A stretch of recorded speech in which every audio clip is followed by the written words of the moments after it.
Hi, I'm Molly Turner. I teach urban innovation at UC Berkeley. I was the first policy person at Airbnb. I'm on the board of Spur, a local urban policy think tank, and I'm also on the Housing Policy Council for the TechEquity Collaborative. And I'm interviewing Amy Farah Weiss for the TechEquity Collaborative today. Thank you, Ms. Farah Weiss. It's great to be here. So let's kick things right off. In the questionnaire that you sent back to us, you criticized the Lee administration for not engaging with the tech industry in a way that supports what you call a triple bottom line of people, planet, and sustainable profit. Can you provide some specific examples of how you'd work with the city's tech companies differently to achieve this triple bottom line? Sure. So first of all, I just want to put out a framework that I approach to addressing issues, which it's a systems thinking approach. It's strategic. We have to look at the entire ecosystem of a city and then even think regionally when we're thinking about issues.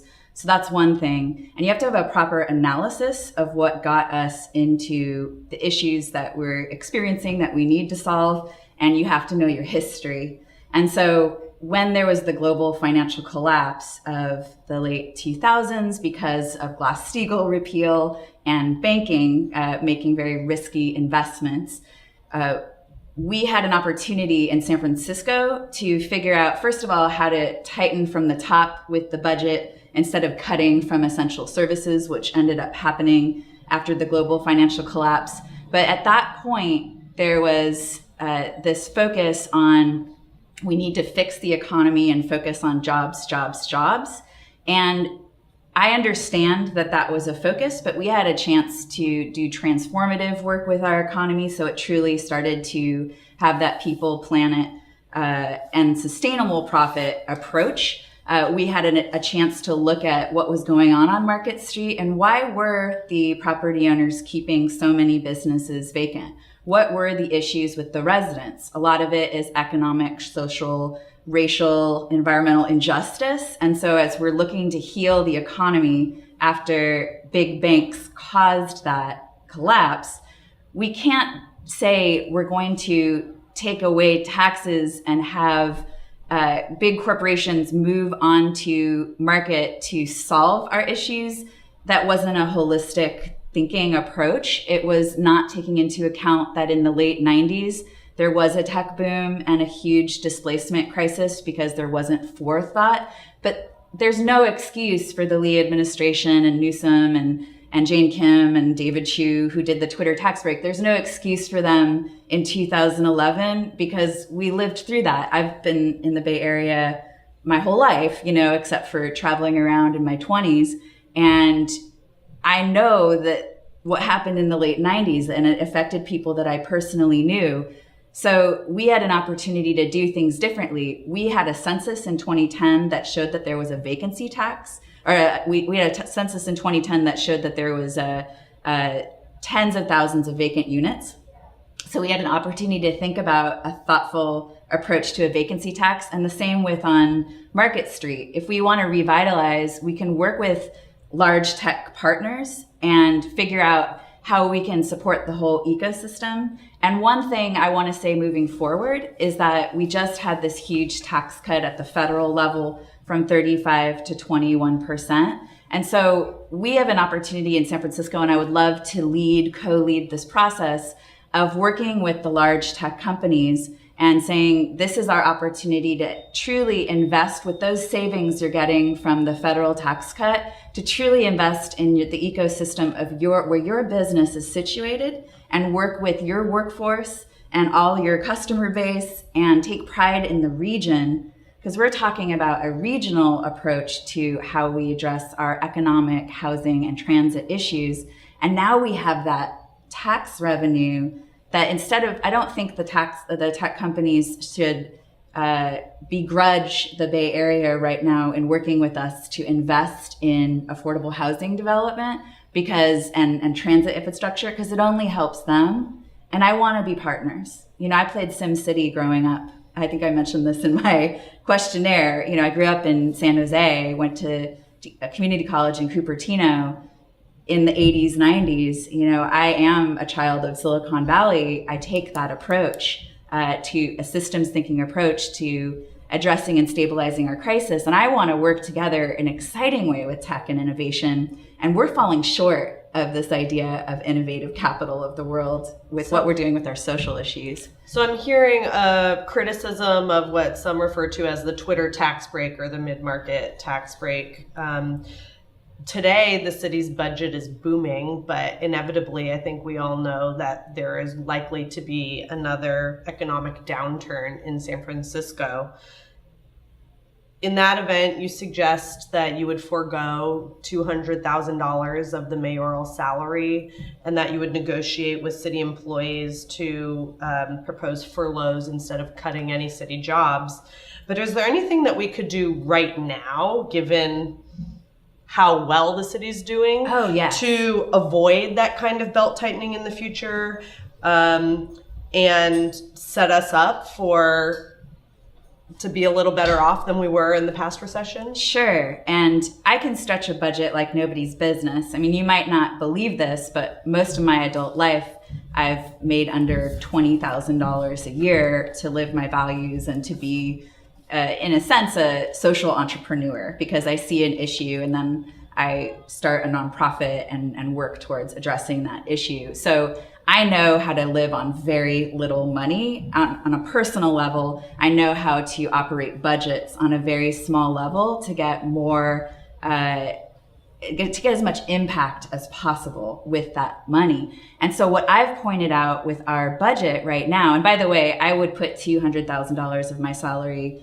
back into a pool right away because we have so many subcontracted workers that get paid less than a living wage. And I want to lead from example about tightening from the top to bolster the base. All right, just to clarify, are you saying you would forego $200,000 of your salary from day one? Sure. Or if there was to be an economic downturn? Oh, day one. Because $100,000 a year is plenty, especially with all the benefits that the mayor gets. That's more money than I've ever earned before. And I want to have solidarity with the workers who are subcontracted workers, who like our in-home service workers who are getting paid less than $17 an hour to do some of the most challenging work there is. So I think work is work, whether you're changing a bedpan or you're leading the city. It takes effort and work and should be compensated with a living wage. One thing that I have the ability to do is I've been analyzing over the last 2.5 years what's going on with our encampment crisis and our shelter shortage crisis. And so currently, the city spends $30 million just for DPW and SFPD for what I call a move-along strategy. It's just shuffling around the problem for $30 million a year. So think about that. Ed Lee's administration pushed us towards a solution that cost us, $60 million, $80 million just to push around, and we get the outcomes that we're seeing today. I've been trying to work with the Department of Homelessness, the Department of Public Works, the Department of Public Health, et cetera, on the streets, working with encampment residents and service workers and impacted neighbors. And I know how we could take that $30 million and actually invest it in a way that would get at healing this issue at the root. And so from a move along strategy to a you belong strategy with reasonable agreements, structure, meeting basic health and safety. And I point this out to you with that question because there are so many instances of this where we have this huge bloated DPW budget, but the other mayoral candidates are saying they want to add to that budget, and I want to manage it properly. That's my job as the chief executive of San Francisco as mayor, is I'm supposed to manage these departments. And I have a background in organizational development and working in a variety of different nonprofits and public and private companies. And I know how to manage in order to get the most bang for our buck and to do it in a way that's truly equitable, where we care about the person cleaning the bedpan and we care about the person in the boardroom together. Okay. So I'm happy you brought up the management of tent encampments, because I'd like to come back to that, and that is a big part of your platform. But to continue on the conversation about preparing for an economic downturn, how much money would you set aside in rainy day funds? How much more do you think the city needs to set aside? Well, the thing is that I think we can expand upon what our savings are by investing in healing at the root. And so I look forward to the day. I'm not going to say a specific number at this point. I would love to be sitting down and working with the budget legislative analysts as mayor. And I would bring in Mark Leno, I would bring in Jane Kim and London Breed and Angela Alioto. I would bring in trusted, like people like David Campos, who I also trust as a leader. And we would together work on this budget with these equity initiatives and stabilizing the city as the objective. So there's so much that we can tighten. And I think that both Mark Leno and Angela are pointing this out too a lot in when I'm with them up on stage, more so than Jane Kim or London Breed, about how we're supposed to take the money and better manage it. And that's interesting because London Breed and Jane Kim are both on the board and part of the budgeting system. And so maybe critiquing it less because they've been part of shaping it. But I'd like to also hear what their differences would be in terms of rainy day and how we can tighten now instead of, when we're tightening, we can put more into reserve. Okay. All right. So in lieu of specifics for budgeting priorities, perhaps talking about some of the ballot measures that are on this June ballot would help our members get a sense of how you think about tax policy. So we have measures C and D on the ballot. Measure C is an additional tax on commercial rents that will primarily fund child care and early child care and education. Measure D is almost exactly the same tax on commercial rents, a slightly lower rate, to fund housing and homelessness services. What are your positions on both of these ballot measures? So first of all, I think this is a good way to focus on process of the current Board of Supervisors and the political process, because there was knowledge from Supervisor Safai, and the other supervisors who supported Measure D.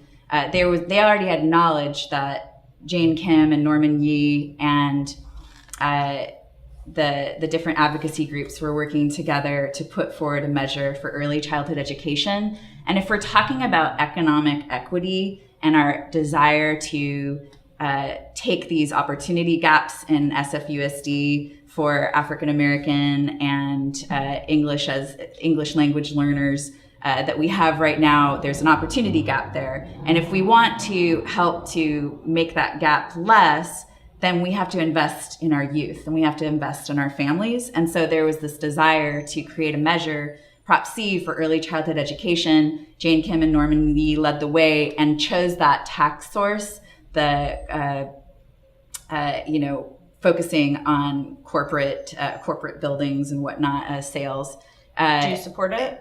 Yeah, I support Prop C, okay. but this is a good way to explain a little bit about political process, because with Prop C, there was already knowledge from the board that they were going to use that revenue source.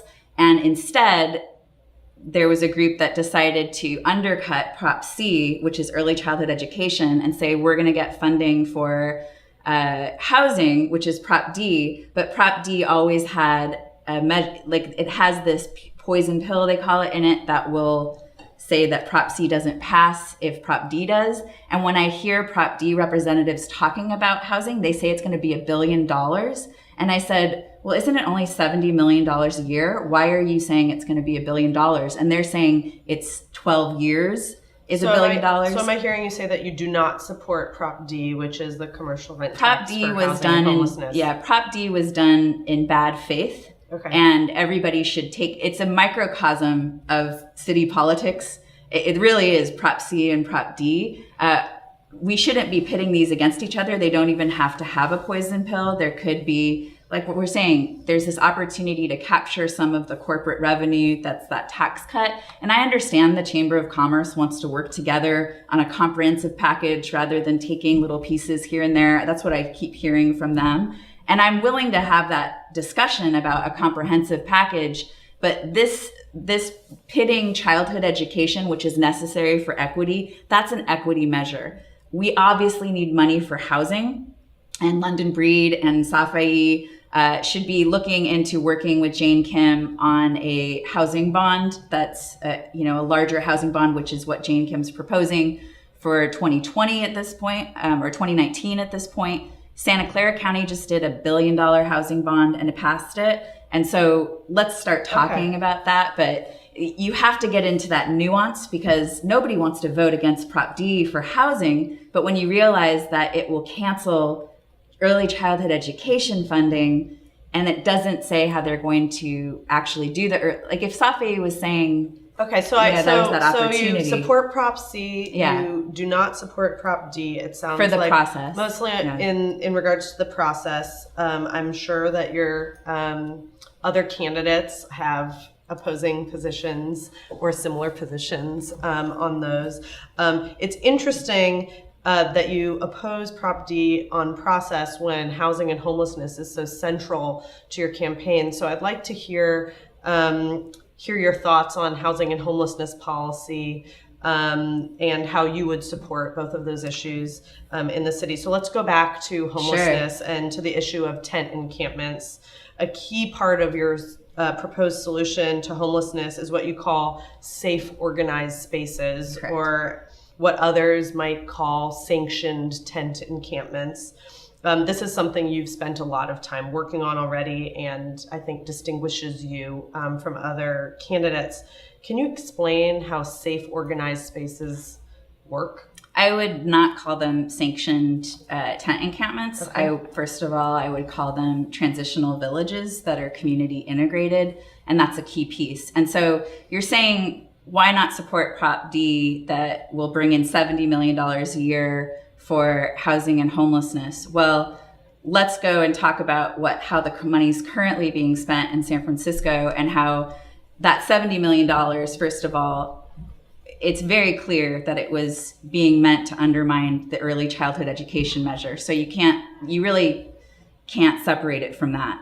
But what I've been talking about for the last 2.5 years is that we need to treat the fact that 3,500 people are living on the street without access to a toilet, and any organization support a sense of belonging, secure sleep and storage. We have to treat that as a crisis, and it's a manageable crisis. But for some reason, over the last 2.5 years that I've been trying to work with, the Lee administration and all the board of supervisors, including London Breed and Jane Kim, I've been trying to get them to think of it as a true crisis that we can manage. And the thing is that currently the bottom is that people don't have access to these essential human needs, and every night they're on the street, it's trauma. I want to say that in America, in the United States, in San Francisco, we don't let things get beyond that low.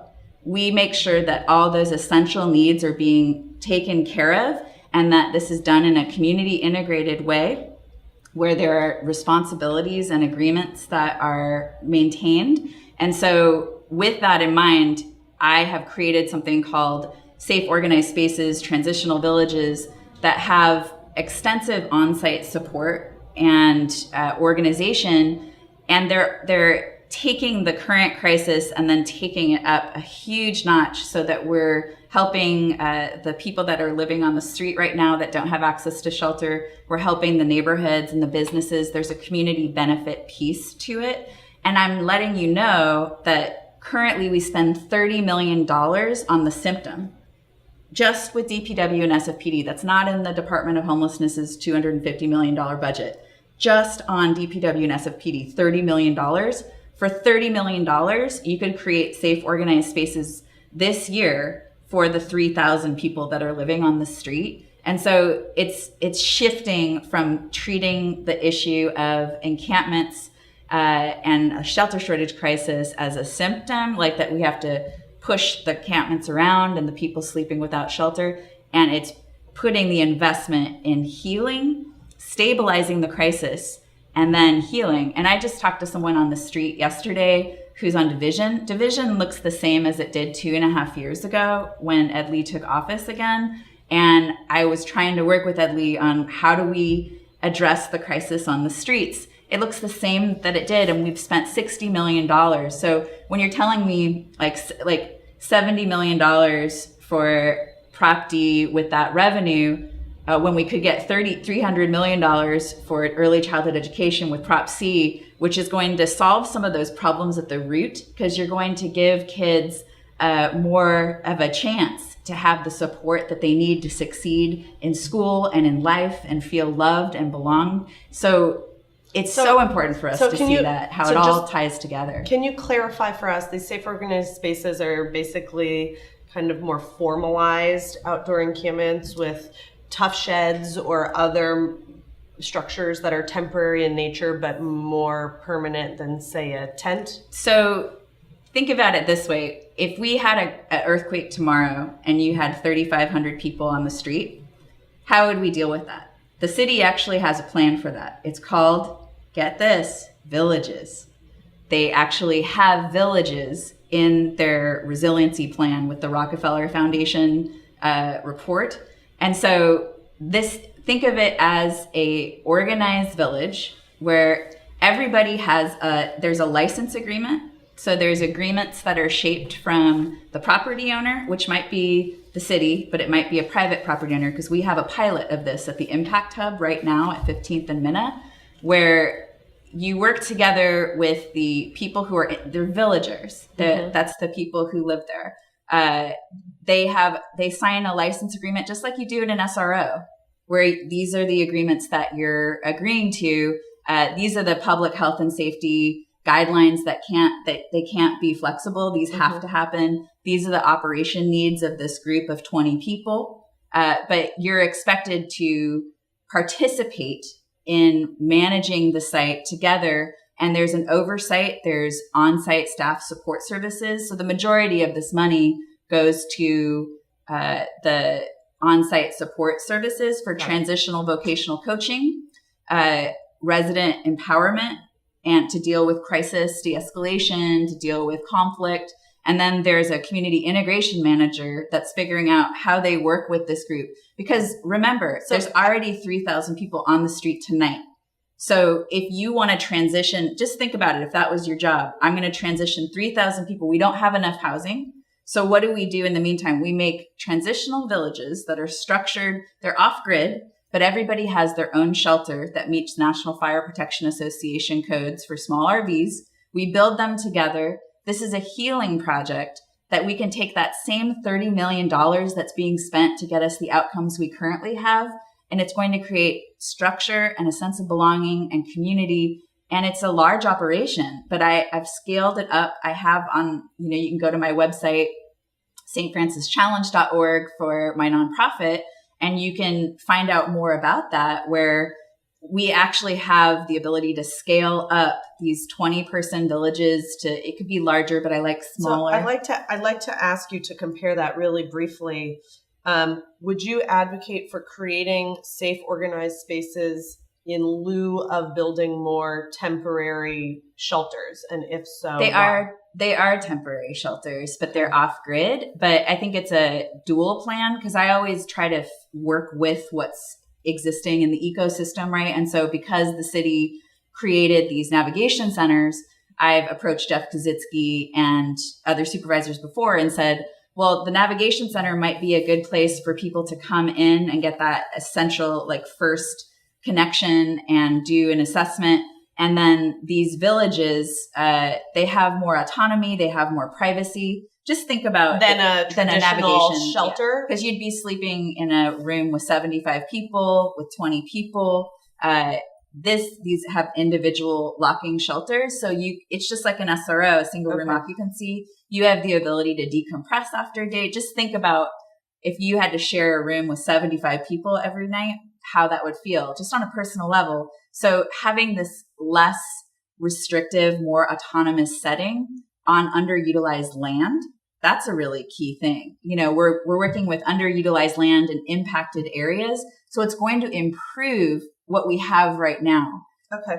So in the last minute we have left, to ask you perhaps the most important question for San Francisco voters and for, I know, a lot of TechEquity Collaborative members, which is about solutions to the housing crisis in the Bay Area.